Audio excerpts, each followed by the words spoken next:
So how does the Russian-Ukraine war, conflict, invasion, how is that going to affect crypto? Obviously nobody knows for sure, but given my status in the world of crypto, which I don't really think is that much, but I've made a lot of money. I've made millions of dollars in crypto, and I want to just share my thoughts and how I'm planning to prepare for this conflict. Because it could be something small that kind of washes over, but if you understand the history of Ukraine and Russia, and you understand Vladimir Putin, more than just a surface layer, this doesn't seem like something that's just going to blow over in a few days. And also because of the sanctions that President Biden just put on the country of Russia.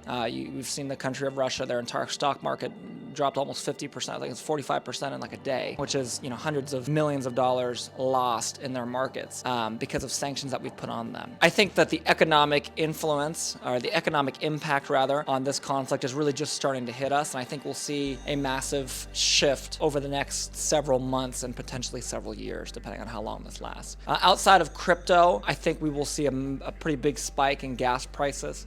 I would be surprised if, at least here in California, we didn't see gas prices go up a couple dollars per gallon. And I would just expect more of the same of inflation, and probably inflation at a higher rate. If the government plans on getting us involved in this war, we'll probably start printing more money to produce things to go and fight the war. I don't know. I know it sounds like a big conspiracy theory. I don't know. But that's not what you came here to hear me talk about anyways. You came here to hear me talk about crypto. So what's going to happen with the crypto markets? Well, in short, obviously we don't know. But my personal opinion, and what I'm preparing to do, is I think we'll see a pretty large dip over the next probably month to 2 months. Initially speaking, in most wars, if you look back at history at the stock market, because obviously crypto hasn't been around that long, if you look at the stock market, the first few weeks and few months of the war, of an invasion, typically speaking, you see a pretty big decrease.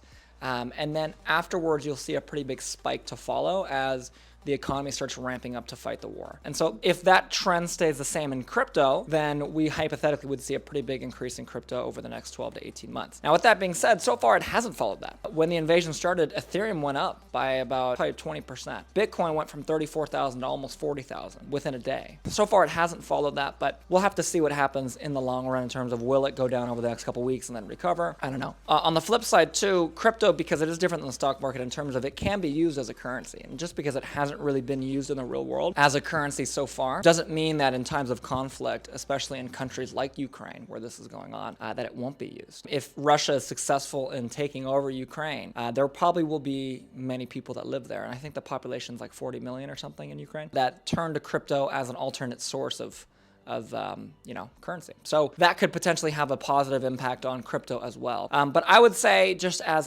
my own personal policy, this is not financial advice. This is what I personally am doing, what I've always done, regardless of this conflict. I always keep half of my investments in any given category in cash. In crypto, it's not necessarily in cash, it's in stable coins, but it's the same concept.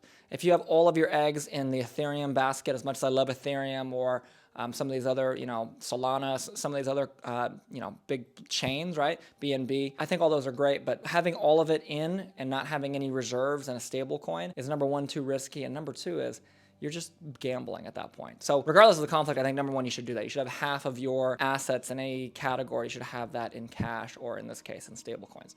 Number two is, I think you should then take the remaining 50%. And what I'm doing, I shouldn't say what you should do. What I'm doing is I take that remaining 50% and I have about half of that in the bigger picture assets. So for example, 25% of my total portfolio, in other words, 50% of the half that's not in the stable coins is in like Ethereum and, BNB and stuff like that. That's like the big picture token for that chain. And then the remaining 25%, that's where I can be a little bit more aggressive in my investing and invest in smaller micro cap stuff. And so my portfolio, I'll just be frank with you, it doesn't exactly break down to that percentage, just because of investments I've made with very little capital that have exploded into value that now are a large percentage of my portfolio. But hypothetically, in a perfect world, that's where I would want my portfolio to be, regardless of the conflict. And the nice thing is, once you set up your portfolio the right way, you don't have to worry about what is going on in the world, because for the most part, a good portfolio is a good portfolio regardless of what's going on. Sometimes you have to make some small adjustments, but it doesn't make a big difference. So with that being said, hopefully this was helpful. As far as Russia, Ukraine, I'm praying for everybody in the Ukraine. I have friends. I dated a girl from Ukraine at one point. So, I have friends that lived in the Ukraine, and I'm praying for everybody there. Stay safe as you can be. And as far as crypto, I mean, it's kind of same thing there, just less life and death. You know, stay safe. Don't be one of these degenerate gamblers in crypto, gambling all your money on something, and just be smart. So hopefully this video was helpful. If you liked it, click the like button down below, comment your thoughts, and I'll see you in the next one.